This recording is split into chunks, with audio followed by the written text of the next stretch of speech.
성경 말씀 요한복음 20장 11절 말씀부터 14절 말씀까지 우리 같이 봉독하도록 하십시다. 11절 말씀입니다. 마리아는 무덤 밖에 서서 울고 있더니 울면서 고프려 무덤 속을 들여다보니 흰옷 입은 두 천사가 예수의 시체에 뉘었던 곳에 하나는 머리편에 하나는 발편에 앉았더라. 천사들이 가로되 여자여 어찌하여 웃느냐. 가로되 사람이 내 주를 가져다가 어디 두었는지 내가 알지 못함이니이다. 이 말을 하고 뒤로 돌이켜 예수의 서신 것을 보나 예수신 줄 알지 못하더라. 예수께서 가라사 거기까지만 하십시다.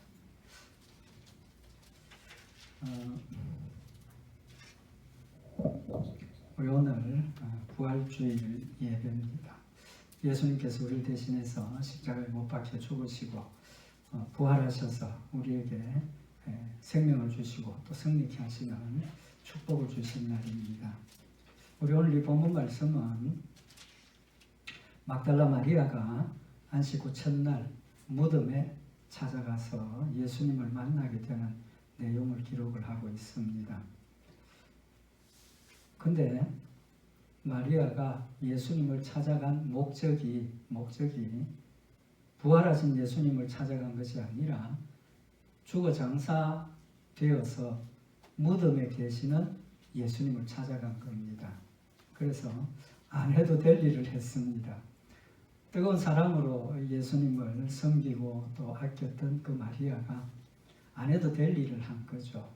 그래서 오늘 우리가 예수님의 부활을 어떤 마음으로 받아들여야 하는가 하는 부분 말씀을 상고하면서 혹 우리도 부활하신 예수님인데 부활하신 예수님을 찾지 않고 자신도 모르는 사이에 아직도 무덤 가운데 계시는 예수님을 섬기는 그런 모습일 수도 있다는 생각이 듭니다.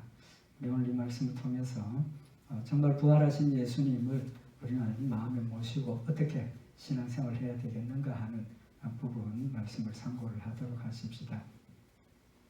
먼저 이 말씀에 조금 우리가 이해를 돕기 위해서 막달라 마리아가 무덤을 찾아간 그 내용을 요한복음 20장 1절 말씀부터 기록을 하고 있는데 그 부분 잠깐 말씀을 설명을 드리겠습니다.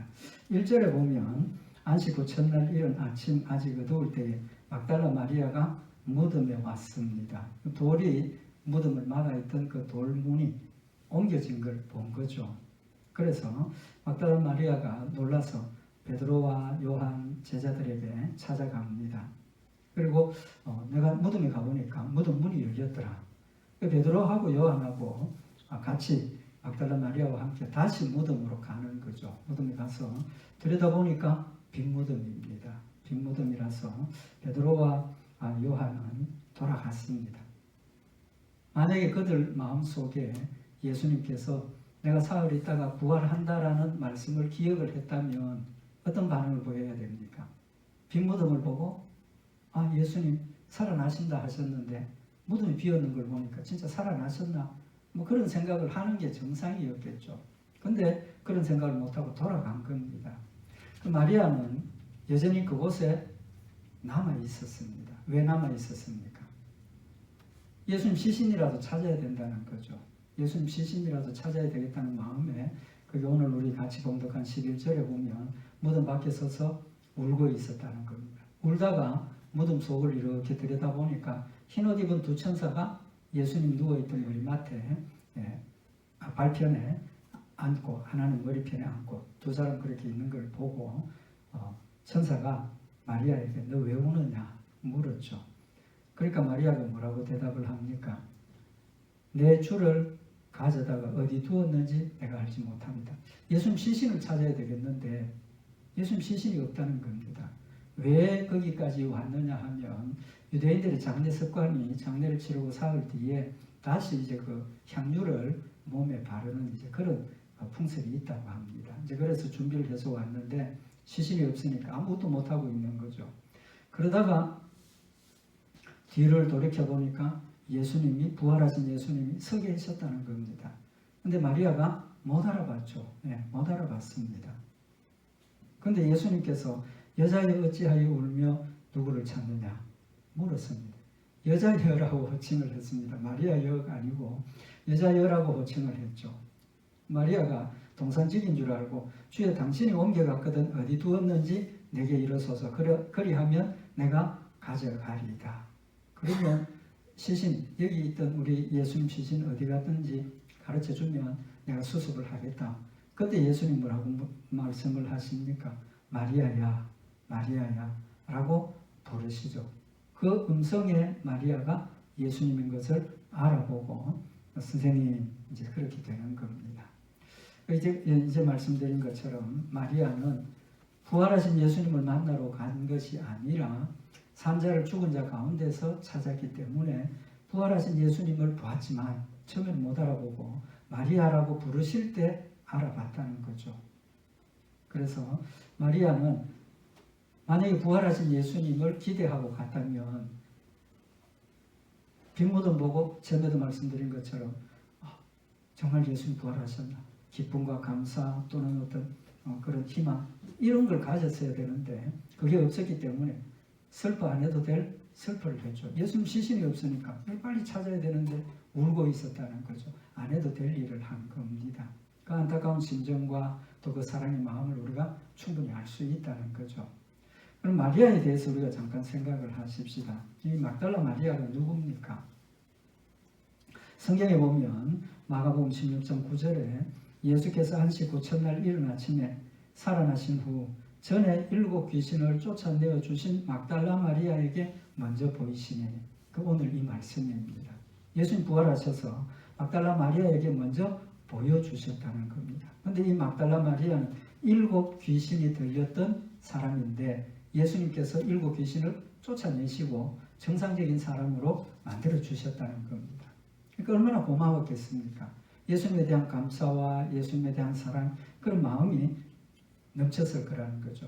이제 그 뒤에 행적을 보면 누가복음 8장에 어떻게 기록이 되어져 있느냐 하면 이후에 예수께서 각 성과 촌에 두루 다니시며 하나님의 나라를 반포하시며 그 복음을 전하실세 예수님께서 12 제자를 데리고 이제 각처에 다니면서 복음을 전하는데 12 제자가 함께 하였고 또한 악귀를 쫓아내심과 병 고침을 받던 어떤 여자들 곧 7 귀신이 나간 자 막달라인이라 하는 마리아와 예수님 전도하러 다니실 때 막달라 마리아도 함께 다닌 겁니다. 함께 다니면서 거기 헤롯의 청지기 구사의 아내 요한나 또 수산나와 다른 여러 여자와 함께하여 자기들의 소유로 저희를 섬기더라. 자기들 소유 여자들이 모여가지고 자기들의 소유를 가지고 예수님을 섬겼다는 겁니다. 전도하러 다니니까 먹을 것, 입을 것, 뭐 여러 가지 그 필요한 것들을 이 여성들이 다니면서 예수님을 섬겼다는 겁니다.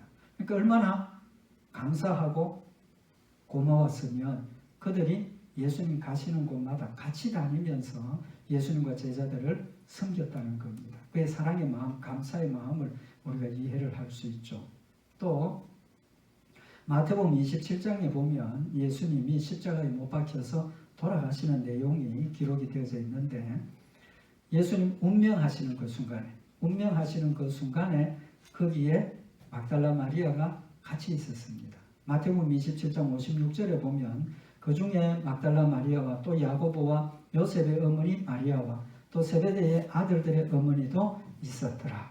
예수님 운명하시는 그 순간에 막달라 마리아 또 다른 마리아 세베대의 아들의 어머니 이 여인들이 그러니까 같이 예수님과 함께 동행하면서 복음 전하는 일에 섬겼던 그 여인들이 예수님 죽으시는 그 자리까지 같이 와서 있었다는 거죠.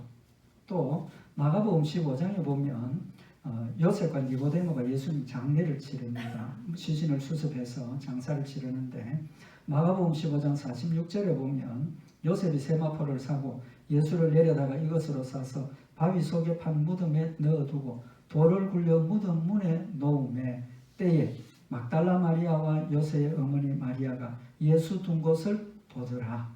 예수님 어디에다 장례를 치른지 봤다는 겁니다. 왜 봤겠습니까?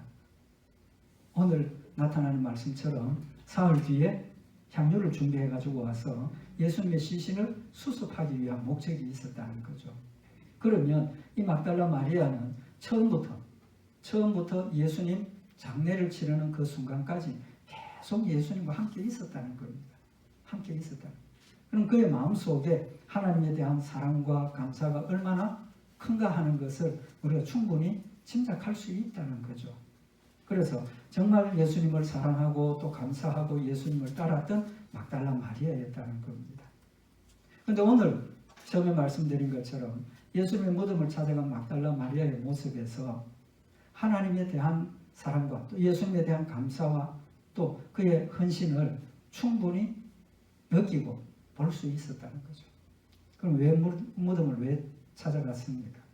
좀 전에 말씀드린 것처럼 예수님을 사랑하니까, 예수님 주신 은혜가 감사하니까 조금이라도 보답하기 위해서 예수님 시신에 향유를 붓고 다시 한번 그 장사 치른 풍습을 지키기 위해서 갔다는 겁니다. 마가복음 16장 1절에 보면 안식일이 지남에 막달라 마리아와 야고보의 어머니 마리아와 또 살로메가 가서 예수께 바르기 위하여 향품을 사다 두었다가 안식 후 첫날 매우 일찍이 해돋은 때에 그 무덤으로 가며 서로 말하되 누가 우리를 위하여 무덤 문에서 돌을 굴려 주리요. 향유를 가지고 갔습니다. 그런데 다른 성경에는 막달라 마리아 혼자 간 게 아니고 몇 사람이 같이 갔죠. 같이 갔습니다. 근데 요한복음에는 이 막달라 마리아의 그런 모습을 강조하기 위해서 막달라 마리아의 이름만 지금 나타나는 거죠. 그래서 이 막달라 마리아가 예수님께 향유를 붓기 위해서 간 겁니다. 좀 전에 말씀드린 것처럼 부활하신 예수님을 찾아간 게 아니고 죽으신 예수님을 찾아갔다는 겁니다. 빈 무덤을 우리 이제 좀 전에도 말씀을 드린 것처럼 빈 무덤을 확인을 하고 베드로와 요한은 돌아갔습니다. 막달라 마리아는 지금 무덤 문 앞에 서서 지금 뭘 하고 있습니까? 울고 있지 않습니까? 울고 있습니다. 좀 전에 말씀드린 것처럼 왜 울었습니까? 안타까워서. 예수님 시신이라도 수습을 해야 되는데 예수님 시신을 찾아야 되는데 찾을 방법이 없다는 거죠. 그래서 울고 있었다는 겁니다. 천사를 만났습니다. 천사가 여자여 왜 우느냐? 마음을 밝혔죠. 내가 우리 예수님 찾아왔는데 예수님 시신을 수습해야 되는데 시신이 없다는 겁니다. 놀랐죠? 얼마나 마음이 아프겠습니까? 예수님 봤습니다. 여전히 예수님을 못 알아봤다는 거죠. 마지막에 예수님을 알게 된다는 겁니다. 이제까지 말씀을 상고했던 것처럼 이 막달라 마리아는 예수님에 대한 사랑이 뜨거웠고 예수님을 열심히 섬겼고 죽으시고 난 뒤에도 그 사랑이 변치 않고 끝까지 그 사랑을 보답하기 위해서 노력하는 모습을 볼 수가 있다는 겁니다. 근데 그의 행동이 칭찬받을 만한 일입니까? 아닙니까? 처음에도 말씀드린 것처럼 안 해도 될 일을 했다는 겁니다. 안 슬퍼하고 오히려 뭐 해야 됩니까? 기뻐하고 감사하고 하나님이 자신에게 주신 이 은혜와 축복을 나도 가진다는 소망 가운데 서서야 하는데 죽은 예수님을 찾으니까 그 소망과 기쁨과 감사, 놀라움은 없어져 버린 겁니다. 오히려 안 해도 될 걱정, 근심, 슬픔, 고통을 스스로 자초하고 있는 거죠. 그래서 누가복음 24장 6절에 보면 어찌하여 산자를 죽은 자 가운데서 찾느냐 여기 계시지 않고 살아나셨느니라. 여기 계시지 않고 살아나셨다. 천사가 지금 알려주는 겁니다. 그러면서 마리아에게 갈릴리에 계실 때 너희에게 어떻게 말씀하신 것을 기억하라. 이르시기를 인자가 죄인의 손에 넘기고 십자가에 못 박히고 제3일에 다시 살아나야 하리라 하셨느니라. 천사가 막달라 마리아에게 너 예수님 잡히시기 전에 너희에게 하신 말씀을 기억해 보라는 겁니다. 무슨 말씀하셨는지. 예수님 무슨 말씀하셨습니까? 내가 지금 잡히지만 사흘 뒤에 부활한다. 부활하고 나면 내가 너희들보다 먼저 갈릴리로 갈 거니까 너희도 갈릴리로 오너라 라고 말씀을 하신 겁니다. 그때 마리아의 마음속에 예수님 하신 말씀이 기억이 난 겁니다. 기억이 난 겁니다. 아 그래 예수님 우리에게 그런 말씀을 하셨지. 그러고 난 뒤에 예수님을 만나고 그의 마음속에 있던 슬픔이 사라져 버렸다는 겁니다. 뭐 때문입니까? 원인이 예수님이 주신 말씀을 기억하지 못했기 때문에. 예수님께서 분명히 말씀하셨고 분명히 약속하셨고 갈릴리로 가라고까지 말씀을 하셨는데 그 주신 말씀을 마음속에 새기고 있었으면 빈 무덤 보고 예수님 그때 그런 말씀하셨는데 그런 믿음의 생각이 소망이 그들 마음속에 있었을 거라는 겁니다. 요한복음 20장 19절에 보면 이날 곧 안식 후 첫날 저녁 때에 제자들이 유대인들을 두려워하여 모인 곳에 문들을 닫았더니 예수께서 오사 가운데 서서 가라사대 너희에게 평강이 있을지어다. 이때가 언제입니까? 막달라 마리아가 지금 새벽에 갔다가 예수님 만났습니다. 그죠? 부활하신 예수님 만났습니다. 제자들에게 돌아와서 예수님 부활하셨다. 나 빈 무덤 봤다. 부활하신 예수님 내가 만났다. 절했습니다. 그렇다면 제자들은 어떤 태도를 보여야 됩니까? 똑같지 않습니까? 제자들도 예수님께서 하신 말씀을 같이 들었습니다. 같이 들었다면 본 사람이 예수님 부활하셨다는 걸 증거를 하면 믿음으로 받아들였어야 된다는 거죠. 여전히 제자들은 두려워하고 유대인들을 두려워하고 문을 걸어 잠그고 집에 숨어 있다는 겁니다. 왜 그랬습니까? 예수님 하신 말씀을 기억지 못했고 그들의 마음속에 하나님에 대한 사랑과 감사가 있었지만 눈에 보이는 예수님만 믿었기 때문에 눈에 보이던 예수님이 사라져버리고 나니까 그 믿음이 다 없어져 버린 겁니다. 다 없어져 버린 겁니다. 눈에 보이는 것을 찾는 것이 아니라는 거죠. 지금 우리의 모습은 어떻습니까?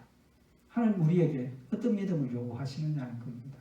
하나님 말씀을 가지고 말씀을 통해서 주시는 뜻들을 생각을 하고 하나님의 말씀을 진실로 우리가 받아들이고 눈에 보이지 않지만 하나님께서 하신 그 말씀을 실체로 우리가 받아들일 때 안 해도 될 일 안 한다는 거죠. 쓸데없는 일 안 한다는 겁니다. 오늘 여기 막달라 마리아가 또 제자들이 부활하신 예수님을 찾지 못해서 발견하지 못해서 무너져 있는 그 모습을 우리는 가지고 있지 않느냐 하는 부분을 한 번 더 생각을 해보시는 시간이 되기를 원합니다. 왜 못 찾았습니까? 좀 전에도 말씀하신 것처럼 요한복음 20장 9절에 보면 저희는 성경에 그가 죽은 자 가운데서 다시 살아나야 하리라 하신 말씀을 아직 알지 못하더라. 성경에 보면 예수님께서 분명히 잡히시기 직전에 제자들에게 내가 잡혀서 죽는다. 그러나 사흘 만에 부활한다는 사실을 여러 번 말씀을 하십니다. 마태복음 17장 22절에 보면 갈릴리에 모일 때에 예수께서 제자들에게 이르시되 인자가 장차 사람들의 손에 넘기고 죽임을 당하고 제3일에 살아나리라 하시니 제자들이 심히 근심하더라. 예수님 말씀하셨지 않습니까? 내가 잡혀서 죽는다. 사흘 만에 살아난다. 근데 제자들이 보니 반응이 어떤 반응입니까? 좀 전에 봉독해드린 것처럼 심히 근심하더랍니다. 심히 근심하더라. 지금 우리가 이 말씀을 들을 때 그 뜻을 분명히 알 수 있습니까? 없습니까? 알 수 있지 않습니까? 예수님 잡혀서 죽는다. 그게 끝이 아니고 뭐라고 그랬습니까? 제3일에 살아난다는 걸 말씀을 하고 있는 겁니다. 만약에 제자들이 그 말씀 그대로 이해하고 받아들였다면 어떤 마음이겠습니까? 죽었는데 다시 살아나신다. 나사로도 살리시더니 예수님도 죽었다 다시 살아나시는구나. 그럼 우리 마음속에 뭐가 생겨야 됩니까? 기대가 생겨야죠. 정말 예수님 죽으셨다가 살아나는 것 한번 보고 싶다. 우리 신앙생활 하면서 하나님 뭐 좀 보여주십시오. 어려울 때 하나님 뭐 좀 보여주십시오. 하지 않습니까? 제자들도 그런 마음으로 말씀으로 믿음을 받아들였으면 그들의 마음속에 두려움이 아니라 기대, 소망 이런 걸 가졌어야 된다는 거죠. 기다렸어야 된다는 겁니다. 그런데 오히려 그들은 그 말씀을 들었을 때 심히 두려워했다 그랬습니다. 왜 두려워했겠습니까? 다시 살아난다는 말씀을 이해를 못한 거죠. 다시 살아난다는 말씀을 이해를 못하고 죽는다는 말씀만 받아들여진 겁니다. 왜 그렇습니까? 죽은 나사로도 살리셨지만 살리신 그것은 생각이 없고 사람이 죽었다가 다시 산다는 것은 있을 수 없는 일이라고 생각을 하는 거겠죠. 그런 마음으로 하나님의 말씀을 우리가 받을 때 하나님의 말씀이 세상 이치에 맞고 세상 과학에 맞고 우리 경험에 맞을 때는 그 말씀을 받아들이지만 우리 경험이나 우리의 생각이나 세상 이치에 맞지 않을 때는 그 말씀이 우리에게 어떻게 됩니까? 상관이 없어진다는 겁니다. 상관이 없어진다. 하나님의 말씀을 전부를 말씀 그대로 받아들일 때 온전한 믿음이었고 우리의 믿음의 모습이 달라진다는 사실을 우리에게 교훈을 하고 있는 겁니다. 누가복음 9장 21절에 보면 경계하서 이 말을 아무에게도 이르지 말라 명하시고, 이 말씀이 이제 자신이 죽었다가 사흘 만에 부활하신다는 그 내용을 딴 사람한테 말하지 말라는 겁니다. 그러면서 가라사대 인자가 많은 고난을 받고 장로들과 대제사장들과 서기관들에게 버림받아 죽임을 당하고 제3일에 살아나야 하리라 하시고, 이 말을 너희 귀에 담아두라. 제자들에게 예수님 죽으시고 사흘 만에 부활하신다는 말씀을 너희 귀에 담아두라라고 말씀까지 하셨습니다. 제자들이 못 믿으니까, 그 관심이 없으니까 다시 한 번 더 너희들 귀에 담아두라, 마음에 새겨두라는 겁니다. 그랬을 때 너희가 믿음으로 하나님의 말씀을 받아들이게 된다는 사실을 말씀을 하고 있는 겁니다. 예수님께서 죽으시기 전에, 잡히시기 전에 제자들에게 이렇게 미리 말씀을 하시고 강조하신 이유가 뭐겠습니까? 요한복음 13장 19절에 그 이유를 밝히고 있는데, 지금부터 일이 이루기 전에 미리 너희에게 이름은, 미리 제자들에게 자신의 죽으심을 말하시고 또 부활하심을 말씀하시는 이유는 일이 이룰 때에 내가 그인 줄 너희로 믿게 하려 함이라. 일이 일어날 때, 실제로 그 일이 일어났을 때 예수님 힘이 없어서 잡혀서 죽은 것이 아니고, 예수님 메시아가 아니라서 잡혀서 죽으신 것이 아니라 말씀하신 그대로 되어진 일을 보면 내가 메시아이고 내가 하나님이 보낸 자라는 사실을 너희가 믿으라는 겁니다. 믿으라. 예수님 잡히시는 그 모습을 보고 제자들이 두려워하고 낙심하고 도망가 버릴 걸 아셨기 때문에 그 일이 일어나거든 낙심하지 말고 다음 단계인 부활하시는 예수님을 기다리라는 말씀을 하고 계시는 겁니다. 그래서 요한복음 14장 29절에도 이제 일이 이루기 전에 너희에게 말한 것은 일이 이룰 때에 너희로 믿게 하려 함이라. 지금 두 번이나 강조를 하고 계십니다. 미리 말씀하시는 것은 그 일이 이루어졌을 때 믿도록 하기 위해서 말씀하셨는데, 제자들은 하신 말씀 자체를 못 알아들었습니다. 사실 못 알아들었습니다. 여러 번 말씀을 하셨지만 제자들이 두려워했습니다. 왜? 죽었다고 사람이 다시 살아난다는 걸 이해가 안 된다는 거죠. 받아들일 수 없었다는 겁니다. 예수님 부활하시고 난 뒤에 두 제자가 엠마오로 내려갔습니다. 우리 잘 아는 이야기들이죠. 엠마오로 내려가는 두 제자에게 부활하신 예수님이 찾아오셔서 길을 가면서 말씀을 계속 나누셨습니다. 누가복음 24장 25절에 가라사대 미련하고 선지자들의 말한 모든 것을 마음에 더디 믿는 자들이요. 예수님께서 길을 가시면서 대화를 나누면서 그 두 제자를 지금 책망하십니다. 뭐라고 책망하십니까? 하나님께서 미리 말씀하신 선지자들의 말씀을 듣지 않는다라고 책망하고 계시지 않습니까? 더디 믿는다. 그러나 마리아는 오늘 여기 본문 말씀에 보면 예수님께서 살아나신다는 말씀을 했지 않느냐. 마리아는 뭐라고 그랬습니까? 누가복음 24장 8절에 보면 저희가 예수의 말씀을 기억하고 저희가 예수의 말씀을 기억했다. 천사가 그들에게 알려줄 때 예수님의 말씀이 기억이 나면서 뭐가 생깁니까? 믿음이 생겼다는 겁니다. 믿음이 생겼다. 우리의 믿음은 하나님의 말씀 때문에 믿음이 생기는 것이지 우리의 경험이나 뭐 초자연적인 역사 그것 때문에 믿음 생기는 것 절대로 아니라는 겁니다. 예수님 뭐라고 말씀을 하셨습니까? 죽은 자가 살아나도 선지자들의 말을 믿지 않으면, 예수님을 믿지 않으면 절대로 믿지 않는다라고 말씀을 하고 계시는 겁니다. 우리가 하나님 말씀 중심의 신앙이어야 한다는 사실을 철저하게 교훈을 하시는 말씀인 겁니다. 디모데후서 3장 15절에 보면 또 네가 어려서부터 성경을 알았나니 성경은 능히 너로 하여금 그리스도 예수 안에 있는 믿음으로 말미암아 구원에 이르는 지혜가 있게 하느니라. 우리가 성경 말씀을 읽는 이유는 그 말씀을 통해서 하나님이 살아계시고 구원에 이르는 지혜를 우리에게 주신다는 겁니다. 구원에 이르는 지혜라는 뜻이 뭡니까? 우리가 구원에 이른다는 건 구원에 성장하는 겁니다.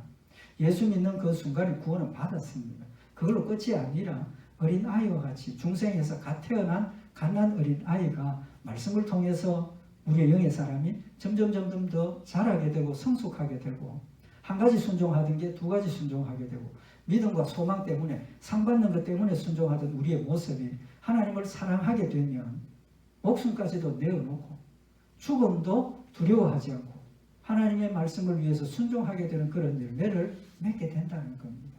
그래서 구원의 완성을 그렇게 우리에게 말씀을 하고 있는 겁니다. 우리의 모습은 어떻습니까? 우리 다 예수님 믿습니다. 이제 예수님 믿었습니다. 이제 부활하신 예수님도 믿고 있습니다. 천국의 소망을 가지고 살고 있습니다. 그럼에도 불구하고 우리의 모습이 어떤 모습이냐는 겁니다. 마태복음 5장 18절에 보면 진실로 너희에게 이르노니 천지가 없어지기 전에는 율법의 1.1획이라도 반드시 없어지지 아니하고 다 이루리라. 내가 진실로 너희에게 말하노니 이 세대가 지나가기 전에 이 일이 다 이루리라. 천지가 없어지겠으나 내 말은 없어지지 아니하리라. 신실하신 하나님이십니다. 절대로 한번 우리에게 약속하신 그 말씀은 변치 않는 겁니다. 반드시 이루시는 하나님이십니다. 뭘 믿어야 됩니까? 하나님 약속하신 약속을 믿어야 된다는 겁니다. 우리를 사랑하시고 우리를 지키시고 천국까지 데려가신다는 약속의 말씀을 믿어야 하고 또 하늘나라의 상급을 우리를 위해서 준비하고 계신다는 말씀을 믿어야 하고 어떤 경우에라도 우리를 끊어버리지 않고 붙들고 천국으로 이끌어 가신다는 그 약속을 우리는 믿어야 한다는 겁니다. 마리아가 믿음으로 변화된 모습 어떤 모습입니까? 깨닫고 나니까 이제까지 가지고 있던 향유 버렸습니다. 쓸데없다는 거죠. 쓸데없어요. 울면서 예수님의 시신을 찾았지만 이제는 기쁨이 넘쳐서 돌아가서 제자들에게 예수님 부활하셨다는 사실을 증거하고 증명하는 그런 증인의 역할을 감당을 했던 겁니다. 우리는 어떤 모습입니까? 우리 예수 그리스도의 부활을 믿습니다. 승리하시고 우리도 승리하게 하셨다는 사실을 우리도 믿습니다. 그럼 우리의 삶의 모습이 어떻게 달라져야 하느냐는 겁니다. 여전히 향유병이나 쥐고 있는 그런 모습이 아니어야 한다는 거죠. 하늘나라의 산 소망을 가지고 하나님 말씀을 내 마음속에 새겨서 말씀대로 순종하면서 하나님의 뜻을 분별하고 하나님이 기뻐하시는 일을 열심히 행하면서 표대를 향해서 열심히 달려가야 한다는 겁니다. 우리의 목표가 어디에 있습니까? 너무 육신의 건강, 재물, 명예, 권세 거기에 너무 우리가 관심 가지지 말자는 겁니다. 필요는 합니다. 왜? 그걸 가지고 하나님의 영광을 드러내기 위해서는 필요가 합니다. 그렇지만 그게 목적이 되어서는 안 된다는 거죠. 때로는 사도 바울이 고백하고 있는 것처럼 살 소망이 끊어진 그 순간에도 이것은 살아계신 하나님만 믿고 의지하라는 것이구나 라고 깨달을 수 있는 믿음이 우리에게 있어야 한다는 겁니다. 사도 바울이 같은 말씀 자주 드리지만 사도 바울이 살 소망이 끊어진 그 순간에 하나님만 믿고 의지하라는 거구나 라고 깨달을 수 있었던 이유가 뭐겠습니까? 내가 죽어도 하나님 나와 함께 계시고 내가 죽어도 하나님 나를 천국 데려가신다는 확실한 믿음이 있으니까 그럼 하나님께서 왜 이런 고난을 나에게 주시는가? 그 문제를 생각을 하게 되고 하나님이 왜 나에게 이런 일이 일어나게 하시는가를 생각하게 되니까 이게 하나님께서 나를 사랑하시니까 나를 하나님을 더 믿고 의지하라는 거구나. 하나님 중심의 결론을 내리게 되더라는 겁니다. 우리 앞에 닥쳐지는 모든 일들을 하나님 중심으로 또 하나님이 나에게 왜 하나님 나를 사랑하시는데 하나님 나를 천국 데려가신다고 하셨는데 왜 나에게 이런 일이 있는가를 우리가 깊이 기도하면서 생각을 하면 하나님 나를 향하신 뜻 하나님 나와 함께 하시고 인도하시는 목적 이런 것들을 우리가 더 구체적으로 깨닫게 되고 하나님의 뜻을 실현하는 그런 복된 열매가 맺혀진다는 사실을 우리에게 교훈하시는 말씀입니다. 우리 오늘 마리아의 모습을 다시 한번 돌아보고 우리는 여전히 산자를 죽은 자 가운데서 찾는 그런 모습이 아닌가 부분 그런 부분이 있는 것 우리가 발견을 하고 빨리 그것을 제거해버리고 정말 살아계신 하나님 살아계신 예수님 살아계신 하늘나라의 천국의 소망을 우리가 마음에 새겨서 한 걸음 한 걸음 표대를 향해서 산 소망을 가지고 우리가 헛된 것 없다는 것 우리 믿음으로 행한 것 헛된 것 없다는 것 다시 한번 마음에 새겨서 힘을 다해서 하나님을 사랑하고 사랑의 열매가 아름답게 맺혀지는 우리 복된 성도들 되시기를 바랍니다. 기도드리십시다. 사랑의 하나님 아버지 영원히 죽을 수밖에 없는 저희들을 사랑하셔서 하나님의 자녀로 삼아주시고 천국 백성 삼아 주셨음을 다시 한번 마음에 새기는 시간이 되게 하시고, 절대로 하나님 우리를 버리지 아니하시고 이끌어 인도하셔서 천국 데려가심을 다시 한번 마음에 새겨서 어떤 역경과 환난과 핍박과 곤란이 오더라도 의심하지 않게 하시고 두려워하지 않게 하시고 하나님 주신 힘으로 표대를 향해서 열심히 달려가며 사탄의 역사를 물리치며 싸워 승리하는 복된 성도들 되도록 주님들 인도하여 주시옵소서. 하늘 아래 아름다운 상급들을 더하여 주셔서는 마음에 소망 삼고 힘을 다하여 주를 섬기며 승리하는 복된 성도들 되도록 주님 축복하여 주시옵소서. 승리케 하실 줄 믿고 감사드리오며 우리 주 예수 그리스도의 이름으로 기도드리옵나이다. 아멘.